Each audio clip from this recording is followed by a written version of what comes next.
Good morning. I trust you're ready for this brunch session. I have a bit of a tip for you. I'm both a hot and a cold coffee. So this is going to be very interesting. I have a matcha and a latte with me. So it's going to be a very good session to start through. My name is Alex Stemate, if you haven't met me before, and I'm your education chair for this year. I'll also be your host for today. Today's session is very, very important and special to me personally. Level up your speeches with AI. Now, I don't need an answer, but I do have a question. How many of you have tried or maybe successfully used AI for your speeches? I know I tried. I don't know how successful I was in it, but that's why I'm here today. And before we dive in, I want to just set the stage of why this is very important. Public speaking is something that we do at Toastmasters, and it's all about motivation, influence, and connection.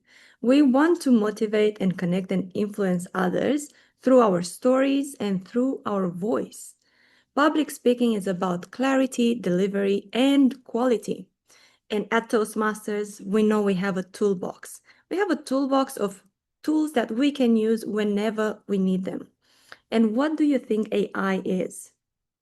Well, I know for a fact AI is not here to replace your voice.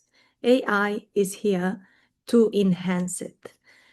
And your authenticity is not going to be taken away by AI. On the contrary, it's going to be used to enhance that message to your audience. So, before we go into the AI session, I want to share something even more important. Have you seen my background? Well, the conference is now ready for everyone to sign up for, and there is also an early bird going on. So if you want to get your early bird tickets for the entire conference, this is the time. I'm not really sure how long it's going to be available for. I will also put a link in the chat just later to have you directed straight to the conference website. And if you have any questions, we have Sue Pedrick looking after the entire conference. I know she has a fantastic team in place. And I also know that there is a jam-packed schedule for the conference. So, are we ready to really, really dive into AI?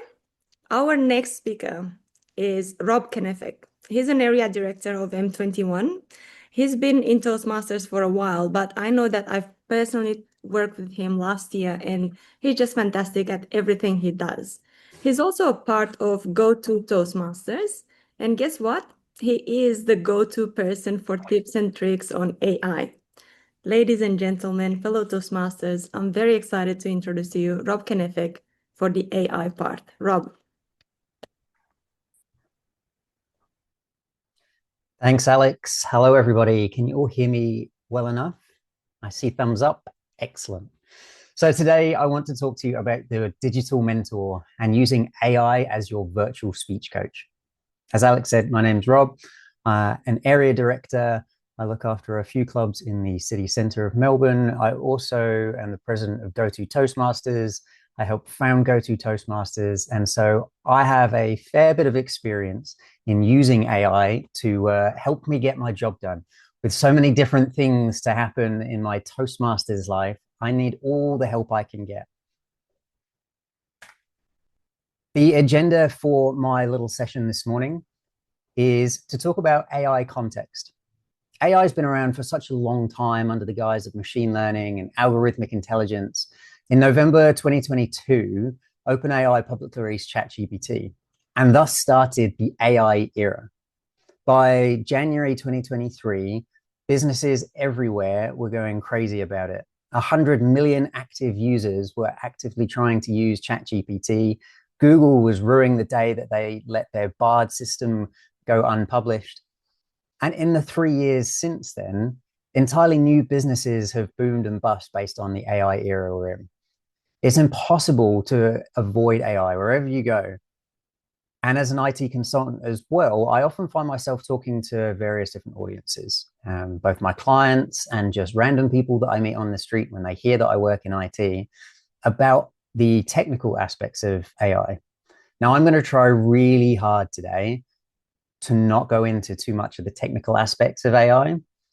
I want to focus on the practical side of using LLMs for an audience like yourselves interested in self-development, improving communication skills, and practicing public speaking.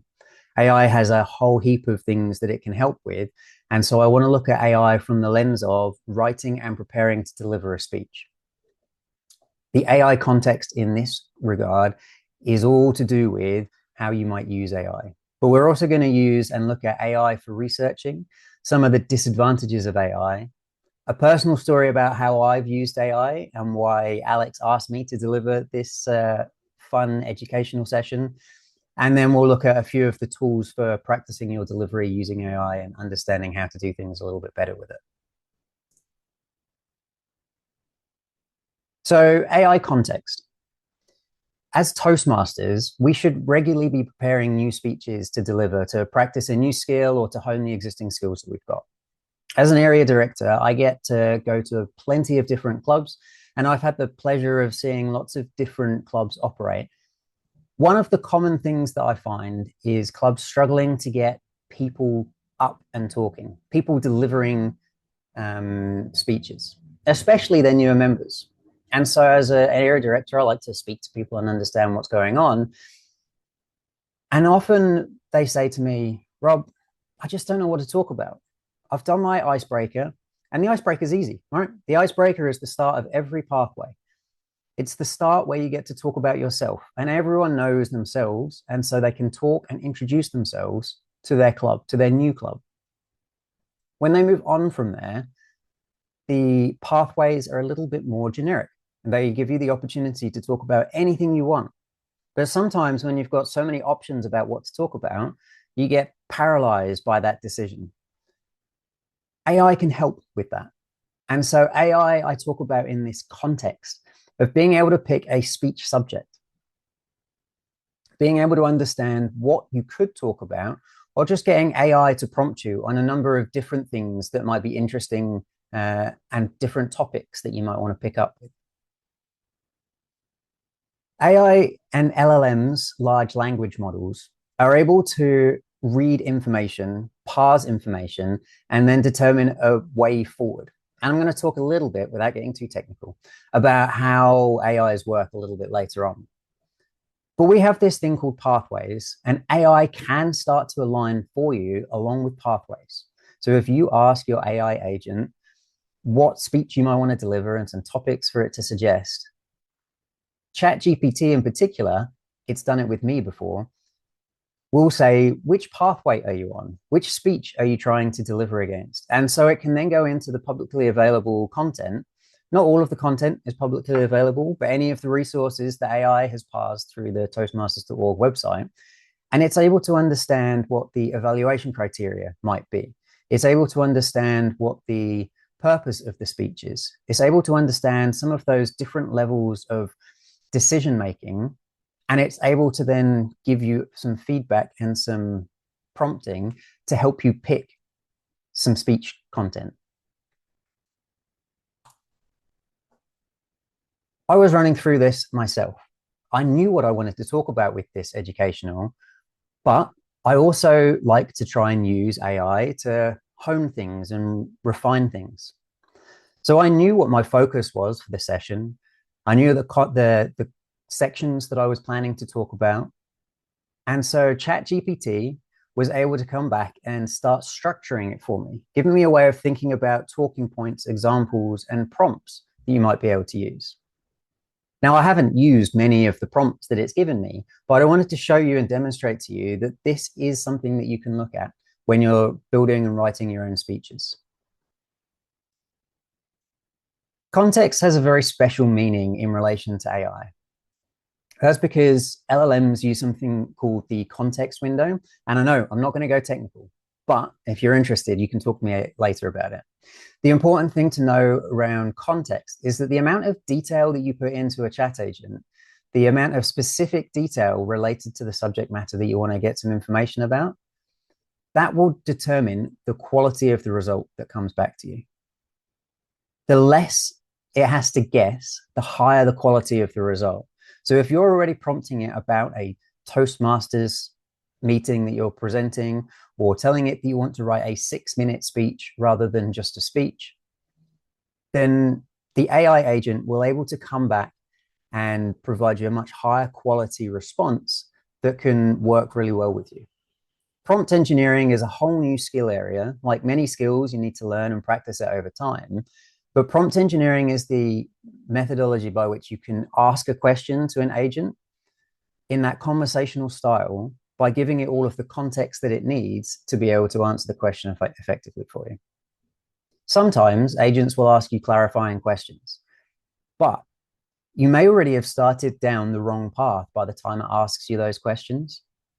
I'm sure everyone's familiar with the TV trope where a lawyer asks a room, including a fake jury, and it asks a question or makes a statement. And then the other lawyer stands up and objects, and the jury get told by the judge to disregard everything that was just said. Everyone knows the jury does not disregard that, but it sits there in their brain and they keep thinking about it. AI agents are exactly the same. That context window that I was talking about exists while that window is open. So if you ask a question and go off in one direction, the direction that you've taken it to start with impacts the answers that it gives you later on. It's important when you start writing a new speech that you move context, you start a new chat with your AI agent. Otherwise, it's going to have an impact on your future results. And if you've led it down the path and it's starting to give you some really terrible answers, that's also another great time to stop, to reset the context and start a new conversation with your AI agent. So now we've got the ideas for our speech. AI has given us some useful pointers and aligned it with relevant pathways. But now you need to have fun and research that subject area. Personally, this is my favorite part of using AI. And I use AI like this as a research assistant for so many different things in my life. AIs are really good at doing research because they can consume multiple sources of information and then summarize them. They're able to overlay different sources of information and bring different perspectives to bear in much the same way as if you had a group in a room all talking about their experience of something, you'd be able to pick up all those different points of view. AI is able to do that concurrently across a large range of information. And then when you're trying to shrink a talk down into a 5 to 7 minute speech, being able to summarize large bodies of knowledge can help to reduce the content you need to talk about. Again, one of the things that I see when I talk to new Toastmasters or Toastmasters who are struggling to improve their skills is they have too much to talk about. So they speed up, they talk so quickly, or they run over time, which is something I'm hoping I'm not going to do today. Being able to reduce down the topics that you've got and have summarizations that you can then pick on particular points for also helps you to start developing counterpoints.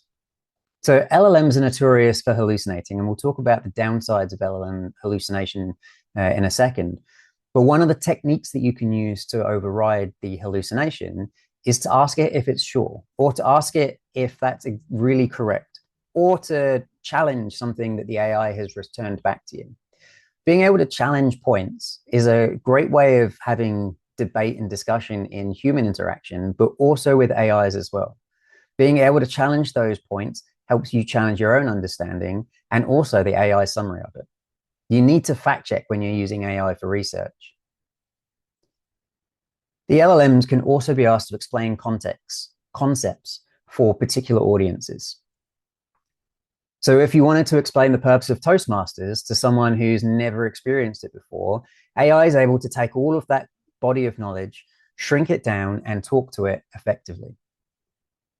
But you might want to be talking to a different level of person. So you can also ask your agents to explain concepts for a particular audience. As a parent of a 5-year-old, I often find myself having to break down complex life lessons into concepts that my 5-year-old will understand. And LLMs take that same information and break it down and present it in different ways depending on the audience. Some of my favorite things about explaining Toastmasters to a 5-year-old, it's something I've had to do more often than not. But also the ideas that it brings up in here are things that I would never thought about. The oops helper, where we hiccup and say something or forget to say something, do things in a different way. Using AI to take this body of knowledge that it's got and break it down into some of its most simplistic forms really can help understand things and build elevator pitches to help propose new talks. But you can also take it the other way. You can also explain it to someone really experienced, like a university professor. Now, a university professor will use different language. The trick and the skill here is knowing your audience. And as a Toastmaster, you can't expect the AI to know your audience. You need to know who your audience is, who the members of your Toastmasters club are, or who the conference or meetup audience will be that you're practicing to speak at, who your business audience is when you're delivering presentations at work. Being able to get the AI to phrase things and use language that makes the most sense really helps you start thinking about the language that you're using to speak to your audience. It's worth pointing out too that a valuable skill for prompt engineering is finding related information to help you enhance the content you've currently got. Finding a quote that's related or a statistic that helps to prove or disprove something that you're trying to talk about is much easier when the knowledge that the AI model has and is trained on can identify those similarities for you. Now, I know that's getting a little bit technical. There are some really cool mathematical things that AI does, but I'm not going into that today. Finding quotes, finding statistics is a really great way of enhancing your communication, especially in that short 5 to 7 minute window. Finding something that people can latch onto and a particular message that you might want to pop up on the screen. So now that we've touched on some of the ways that you can use AI to research and to set your context, it's important to think about the disadvantages of AI as well. Now, this is a very short list and doesn't go into the economics or the environmental impact of AI, the psychological impacts, the societal impacts. All I want to focus on with this is the practicalities of using AI for speech preparation. And so the disadvantages that I've listed out are problems when you're using AI for speech preparation. We talked about hallucinations already. It's the problem that most people think about when they think about AI and what AI might be doing. But it's also a problem that can be significantly mitigated. Newer AI models typically show significant reductions in hallucinations as improvements have been introduced over time to these AI models. ChatGPT from 2023 is a very different beast to ChatGPT from 2026. It's very hard to effectively test for this. There's technical reasons I'd love to go into, but suffice to say, proving that an AI isn't hallucinating is a lot harder than it would be if you needed to prove that a human isn't lying. Better prompt engineering also helps to reduce the hallucinations and understanding how you're asking the questions, guiding it on the right path and helping make sure it stays on that right path. Another disadvantage, possibly depending on your cultural expectation, is the tendency of LLMs to tell you you're right all the time. This can get especially annoying during fact-checking or when you're thinking about your context window and you have to keep checking it and it keeps flip-flopping around between what it's thought initially and what it thinks you now want to know. Some AI models are really keen on pleasing you and telling you you're amazing rather than actually telling you the facts. Another disadvantage that we need to think about is bias. AIs are trained on data and all data sets contain some biases. If an AI has been trained on a data set where the sky is green and not blue, then it will bring that bias into the answers it gives you. And if you're asking it to suggest you some great fashion, it may give you some weird answers relating to the sky being green and not blue like it is. This comes out frequently when you're looking at facial recognition and profiling type applications rather than speech writing. But you need to be conscious about biases, what biases exist, and what biases the AI might be introducing for you. The final piece that I've called out on here is RAG and obsolescence, and this gets a little bit technical. So I just want to talk about briefly how an AI works. An AI works by statistically choosing what the most probable next word is going to be. It's trained on a large data set.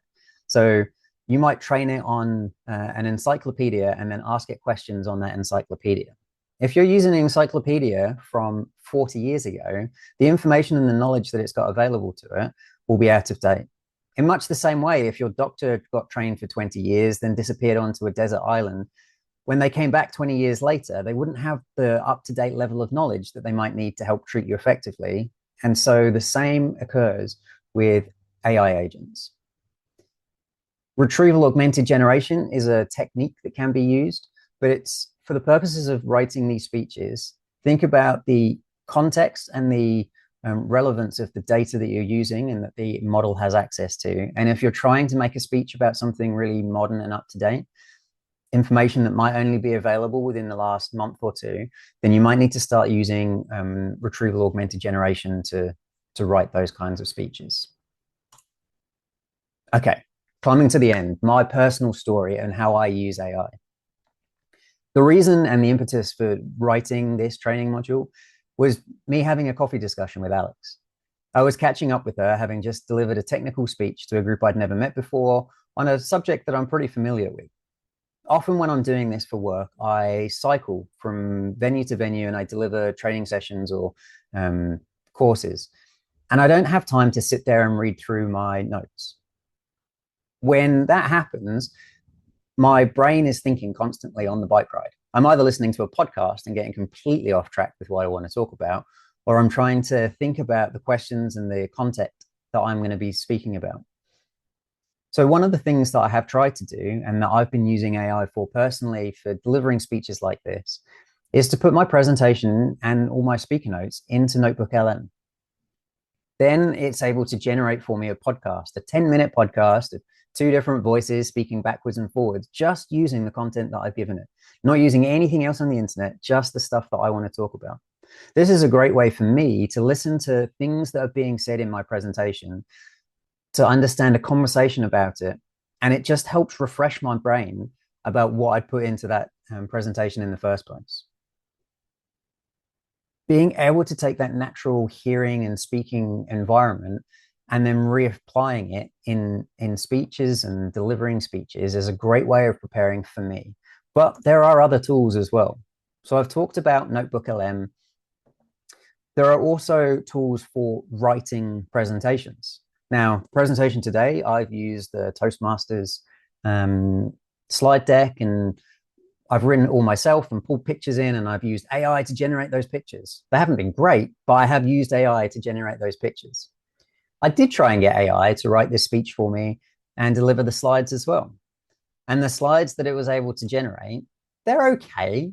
They use some common ways of delivering presentations, having 3 columns on them and white, small amounts of text.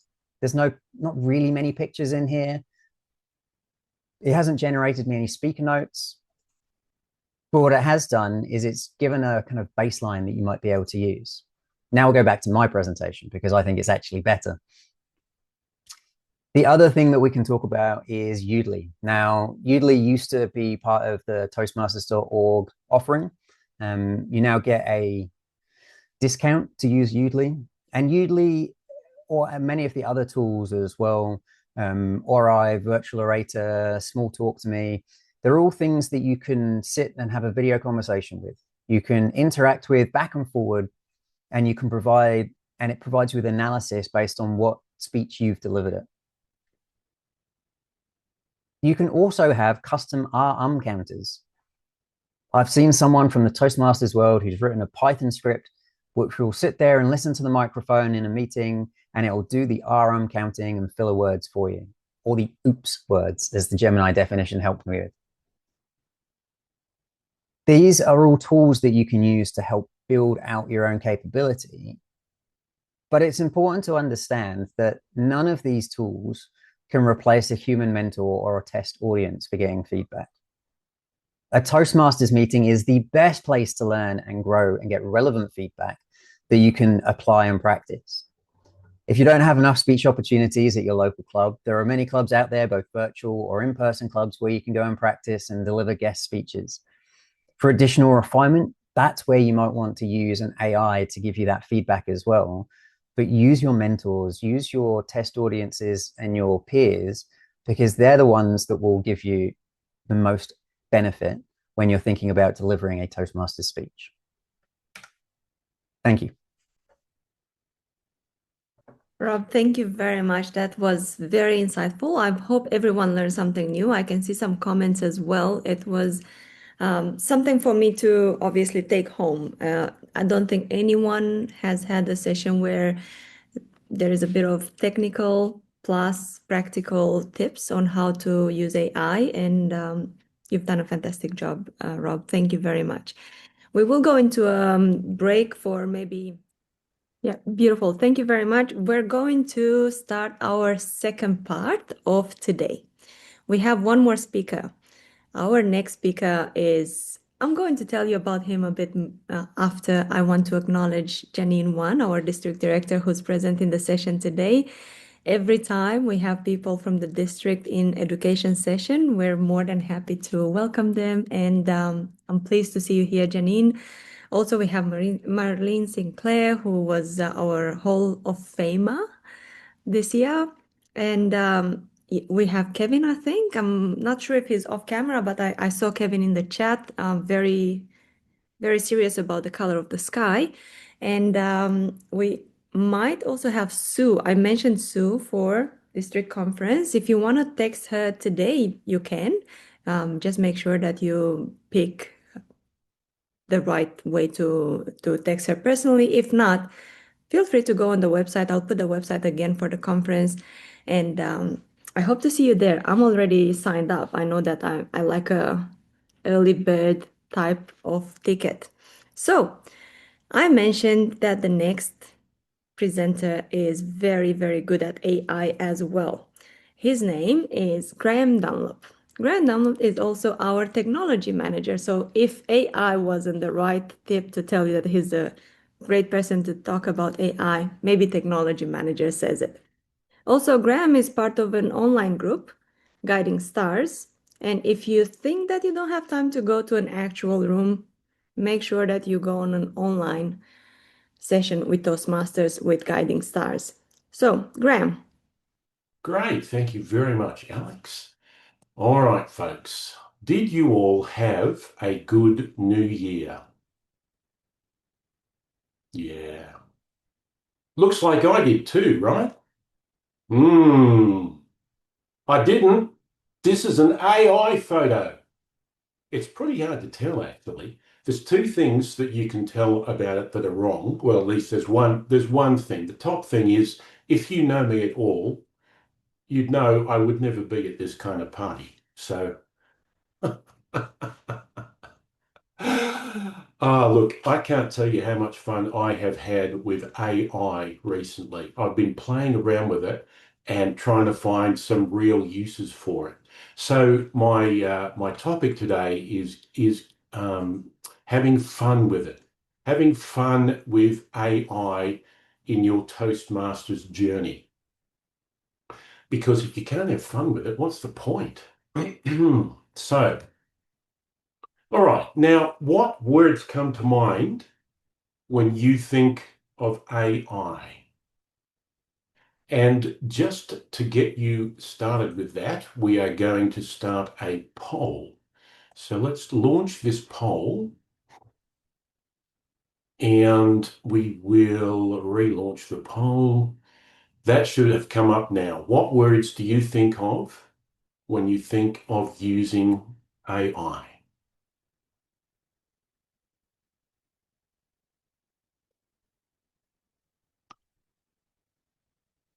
Okay, we got 4 people. We've got 28 people in the session. So a few of you, there we go, 11, 12, 28, 14, 16, 18, 20. Lots of people answering. All right. I might just close that poll. And what we'll do is we will share the results of that poll, which are here. So people have come up with a lot of things there. ChatGPT, lies. Lies is a big one. Wow. Don't you trust AI? Assistant is one. That's a good one as well. Confusing, informational, insemination. Good grief, I'm not sure what that one's about. Hallucination, that's a good one. Clueless, lots of different things. But I think it's interesting that we've come up with these three: ChatGPT, Lies, and Assistant. So ChatGPT, the most popular one. Lies, that must be something that people think AI do, don't trust it. And Assistant. And Assistant is an interesting one because the next part of the presentation here, I want you to think about these two words, chef and sous chef. What are the differences between those two words? And you can unmute or put it in chat, whatever you like.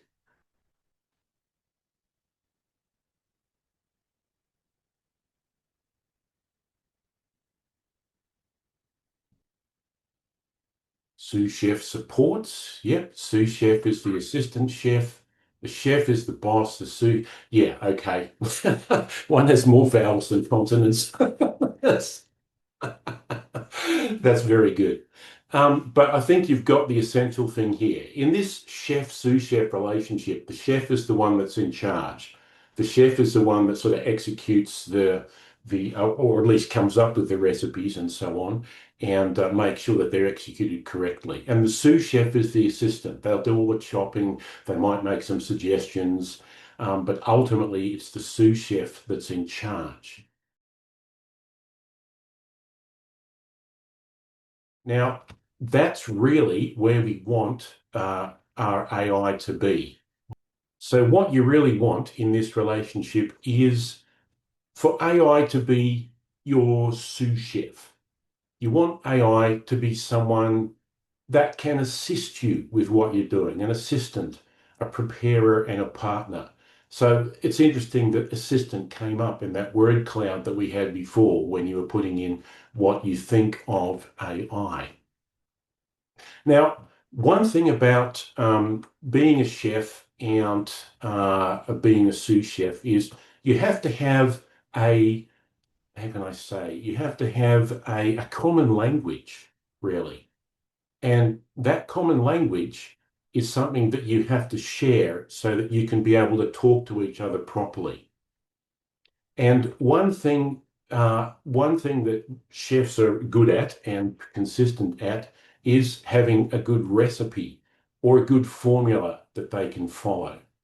So what we need is some kind of formula or a recipe that we can use to talk to our AI.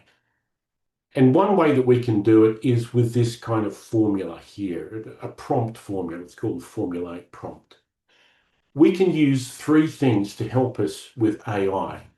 If we put down the role that we want AI to play, the task that we want AI to do, and some constraints around that, that's a simple and clear way that we can give AI a task. So what are you trying to be? Here we go, act as an experienced Toastmaster.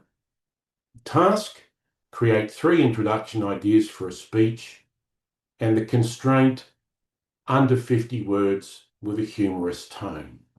And you can also add context and examples and tone for better results. But if you just remember these 3 simple things, role, task, and constraint, then you can give AI a pretty good prompt. Now, let me get the next slide. And let's have a look at some ways that we can help make our Toastmasters meetings a bit more interesting. So I often have trouble coming up with table topics questions. Maybe you have that too. It's not always easy. But here's one way that you could do this. So you can say to AI, our Toastmasters theme is theme. Act as a table topics master and give me 5 creative, open-ended questions that allow speakers to tell a personal story within 2 minutes. So act as, that's the role. Provide 5 creative questions. That's the task, and there's a constraint, 5. And speakers to tell a personal story within 2 minutes. So what I'd like to do is actually try that out with you. So what theme will we have for our Toastmasters meeting? Somebody suggest me a theme. Green sky thinking. Pardon me? Green sky thinking. Is that a thing? All right, I'll do that. Green sky thinking. And I'll show you what I'm actually doing here by sharing my screen. Here we go. So the AI I'm using is Gemini, which is Google's AI. I use that one a lot. I also use Claude, which is Anthropic. I'm ornery, so I tend not to use ChatGPT because that's the most popular. It's still good though. It sort of depends on what you're doing. But let's throw this one to Gemini and see what it comes up with.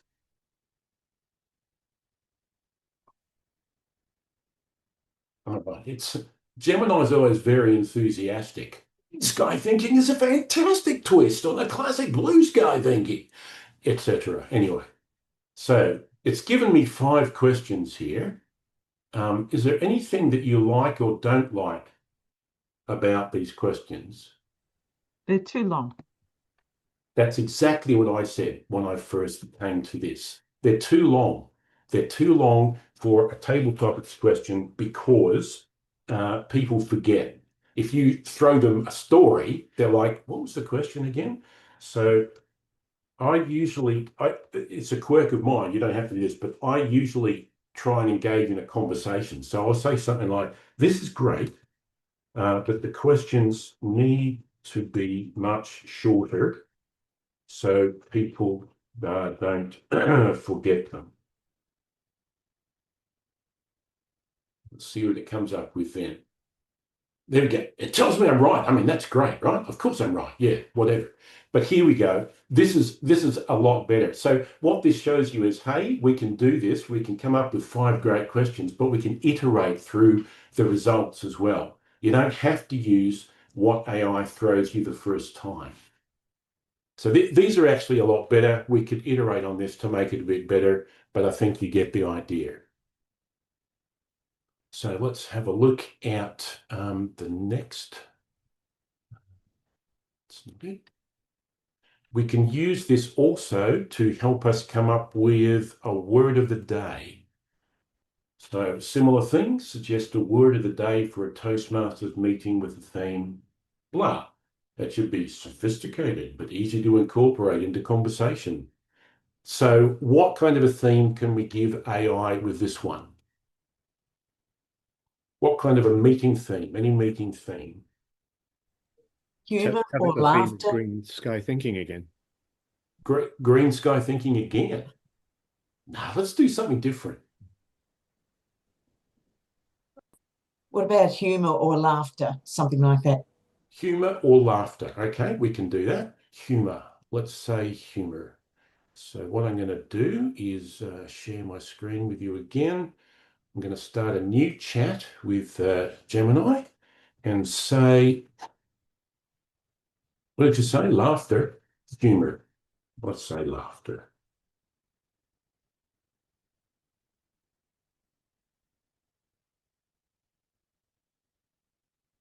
Garrulous. Okay. I actually quite like that word, but I'm not sure. It might be a little too specific. It's a great word. It just means somebody who's garrulous is quite friendly and talkative and so on. So you can have a garrulous group of people. Um, so a $10 word that sounds elegant, but it's easy to slip into an evaluation, even if people don't really know what it means. But you get the idea. So let me try. I think that's a little complex. Another suggestion, please.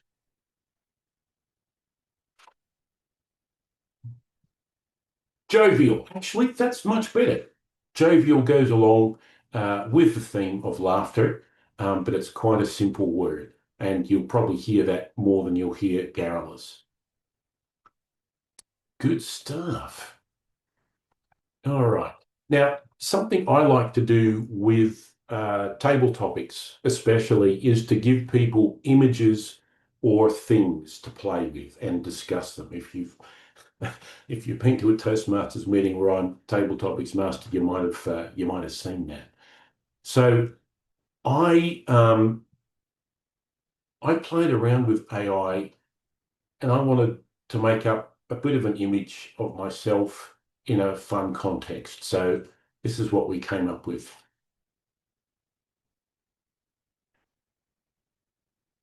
So I gave AI a pretty standard selfie. It's actually a pretty crappy selfie of me. And what I said and this is Gemini, by the way, because Gemini has image generation capabilities. So what I said to AI was, this is me. Make a version of me that's an action figure. I usually wear polo shirts and jeans and have a backpack. And what I actually meant was I carry a backpack around with sort of my technical stuff and drink bottle and stuff like that. But it's gone and made me Adventure Beard Man, which I really like, by the way. Soon coming out on a Kickstarter near you, $9.99 it'll be. But if you throw people something like this, it's just a bit of fun. Give me a story behind Adventure Beard Man. What's his story and why is he so famous that he's made an action figure?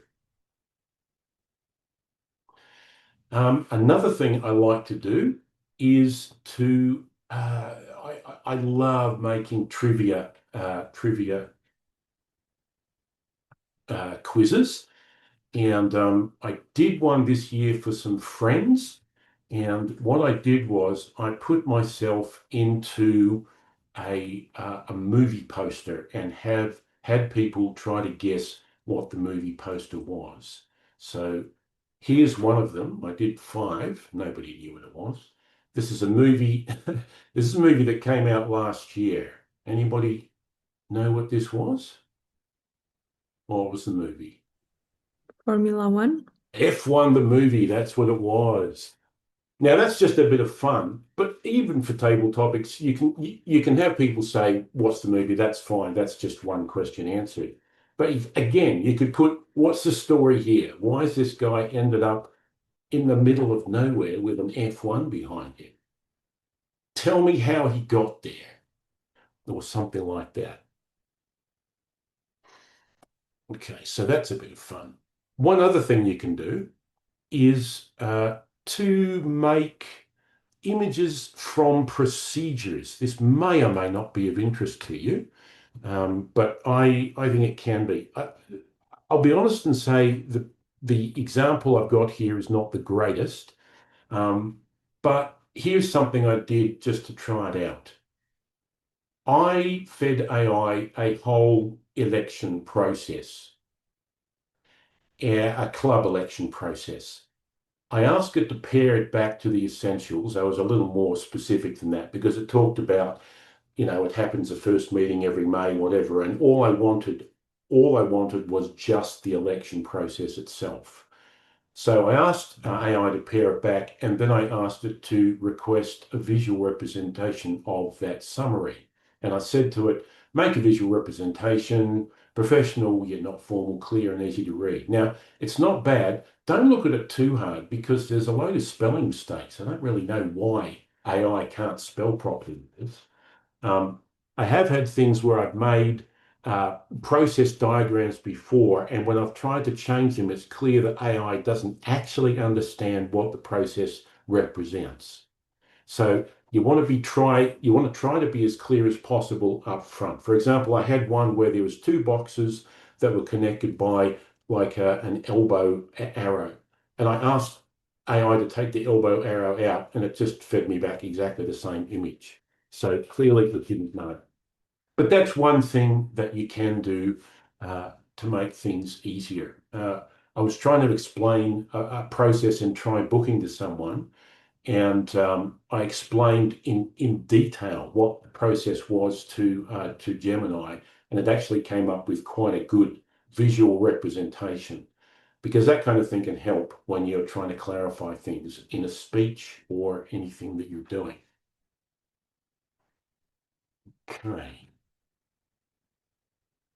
Here's another thing you can do with AI. You can get it to act as a critique for your speeches. So you can ask it to act as a skeptical audience member, to read the draft and tell which parts are confusing or where people might lose interest. Let's give that one a try. So let me see, read this speech draft. Okay, so there's going to be a bit of fooling around here. I will go into AI.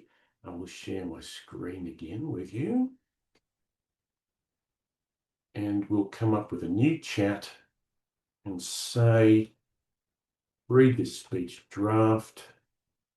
Now, the speech that I'm going to give it is, it's a speech I gave for the international contest a couple of years ago called Living Outside the Screen. It's sort of about getting outside again after COVID and not just living on Zoom meetings, but trying to talk to people, real people in real terms again. All right, so that's what I want AI to do. I'm going to paste in my speech and then I will say go. And, again, it's very complimentary. Of course, I've done a great job. Captured re-entry anxiety. I didn't even know I was doing that. Okay, where I got stuck, the naked joke. This the first line talks about me standing alone and unshielded and naked and whatever. It's meant to be a joke, but AI got a bit, sorry, it suggests that thing might be a little weird. It might feel like a dad joke. It doesn't feel like a dad joke. Anyway, it doesn't matter. Inside baseball. Risks, State of the Union address, where it feels repetitive, the section about names, eyes, and exit strategies. So, okay, the point is it's given me quite a few ideas. Now, actually, I won't go into fast and thinking. No, I won't do that. So that's one thing you can do. Another thing you could do is say something like this. Okay, please read this speech draft. Tell me what questions might come up as a result of the topic. No more than 10. The questions might be either sympathetic, an audience member who's on board with the topic, or antagonistic, someone who doesn't like the topic at all. Now, I did this with one of my speeches, which was about options for buying a grave. And it did come up with some good questions, okay, both antagonistic and sympathetic. So that's something else you can do as well. Now, we only have a few more things left with this presentation. All right. The thing I want to leave with you, I guess, is that it's something that Rob said before, and we've said quite a few times. You need to maintain the human line with whatever you're doing with AI. You need to fact check everything. If AI comes up with a quote, make sure that you check it. If AI quotes a statistic, make sure that you check it. And especially if you're going to be putting this into a speech, because you want your things to be accurate. It's really easy to think that because AI sounds like it knows what it's talking about, that it does. And that's not always the case at all. Cross-check, trace your sources, and remember, at the end of the day, you are responsible for the accuracy, not AI. The final thing is that you want to maintain an authentic voice. Remember that in all of this, you are the chef and that AI is the sous chef. You're the one who is making things according to your vision. So you need to use your authentic voice. If AI writes a speech for you and you deliver it, it will never sound as authentic as if it's something that you've used AI to help you with, but that you've come up with yourself. Now, if there are any questions, I'd be happy to take those, and I'm happy to share my presentation with you. I also have a bit of a cheat sheet, which is just a PDF of some ideas you can use to help you with Toastmasters, things like the table topics and so on. I realize this is the end of the session, but if you want to stay around and if you're interested, I also have a quick 5-minute trivia quiz about the stuff that we've talked about, which uses a system that I wrote with AI. But otherwise, I will leave you with that. Thank you, Alex. Back to you. Thank you. Thank you, Graeme. That's what happens when the topic is really exciting. We tend to go slightly over time. To be honest, we're not really over time because this is what we planned for. At the same time, can I get a bit of a feel if we can do that trivia that Graeme came up with? Yep. And of course, if anyone wants to leave the room, that's okay. But I do have enough people to say that we're going ahead with the trivia. So let's do it. Sue, are you still around? Yes, I sure am. Awesome. Would you like to share a few maybe things that are going to happen in the conference, but without telling us everything that happens in the conference? Absolutely. We have this incredible conference planned. The team behind the scenes is really working hard. We have our initial keynote that we're introducing, which is Mike Carr. He is a Texan full of energy, full of enthusiasm. He's just an amazing presenter. And he's so approachable. He's such a lovely person. And he's not someone that's going to hide behind the scenes. He's actually going to intermingle with everyone. And he's very open to any conversations or anything that you want to ask him in the hallway. So he's not going to present and disappear. He's going to present and stay around, which is incredibly supportive for our district. So stay tuned to following the website, the D73 conference website, because anytime anything is added or anything is updated, it will be there.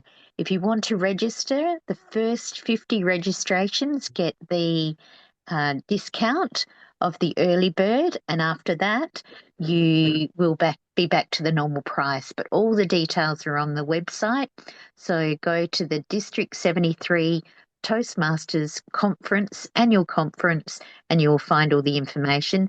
Plus, it's been shared in the chat a couple of times. So looking forward to seeing you all there, because we've got a couple of keynotes, some other workshops, and just an incredible amount of not only content, but the content that you all bring by attending as well. So kudos to you guys for turning up and embracing what we have to offer.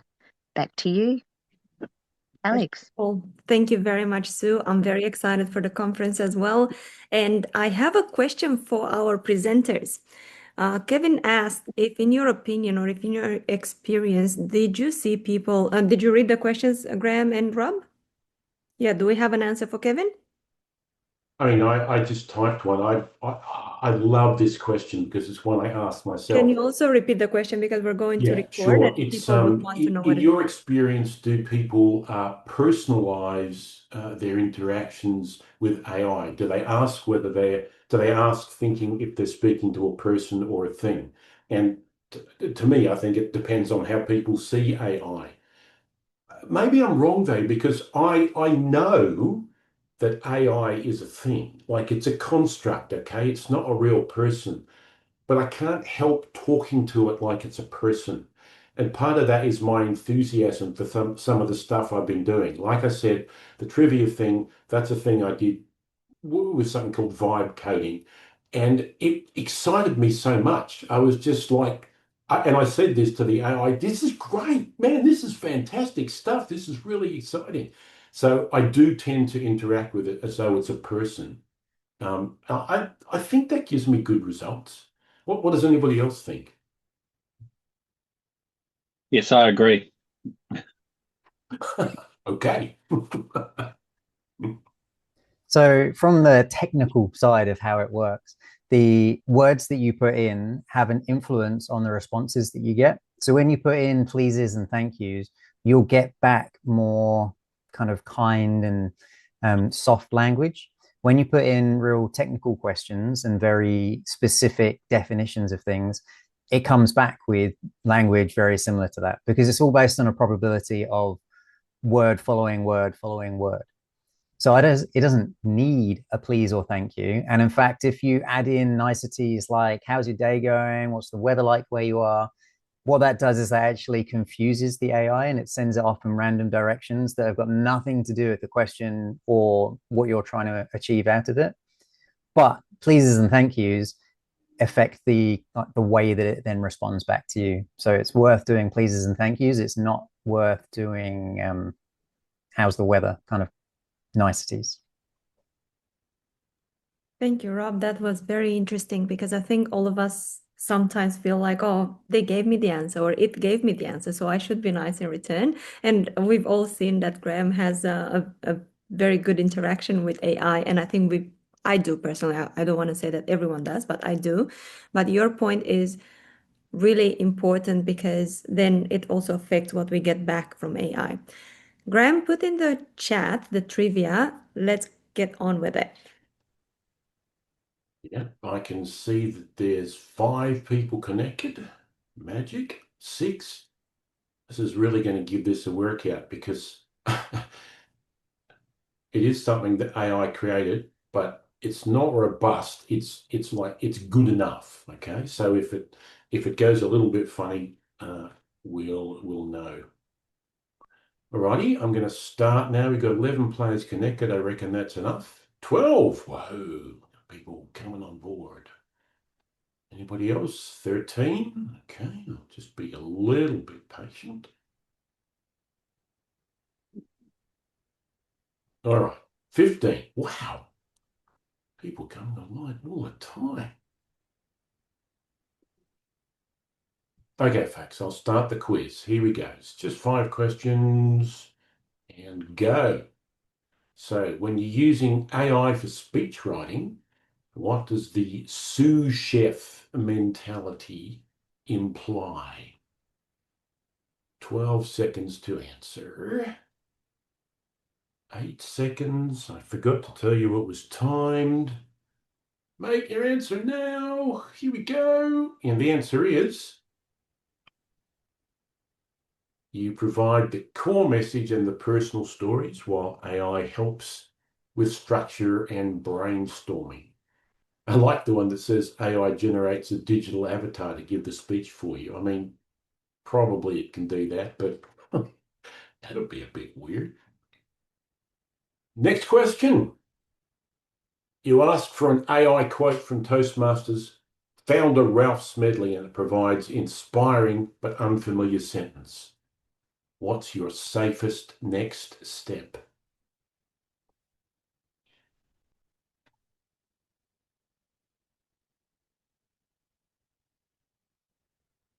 Bing.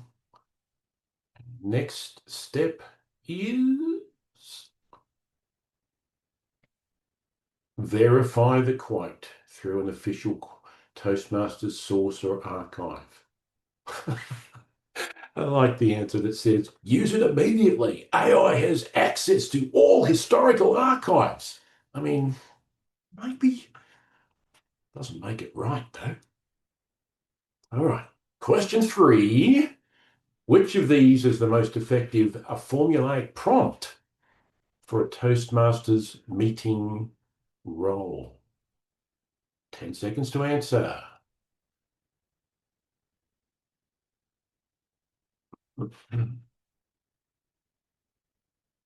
3, 2, 1. Bingo. Time's up. Okay.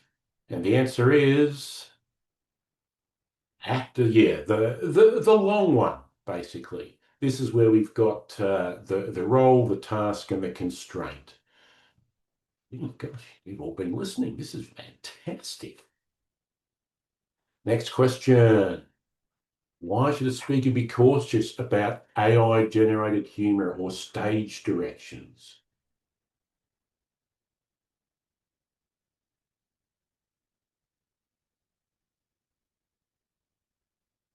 Five seconds to answer. Make it quick. Yes, authentic connections. I do like the one about AI humor being illegal in public. I mean, good grief, what's it saying? And finally, our last question, what's the primary benefit of using AI with a speech like Udly, with a tool like Udly?